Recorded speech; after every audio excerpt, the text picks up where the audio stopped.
So today I'm going to show how to change or take out the gauge cluster if you have some lights out behind it. So first you want to bring the steering wheel all the way down position by the lever down back here. Once you do that, you want to pull this cover right here in the middle straight up.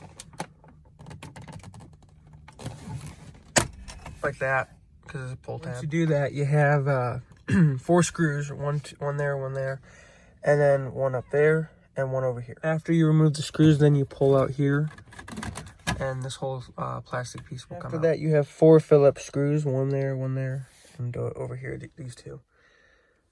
And then it should pop right out, and then there's going to be a wiring harness on the other side. After you pull the dash or gauge cluster down, then there's a little connector here, and you just push up on the tab and you pull straight out.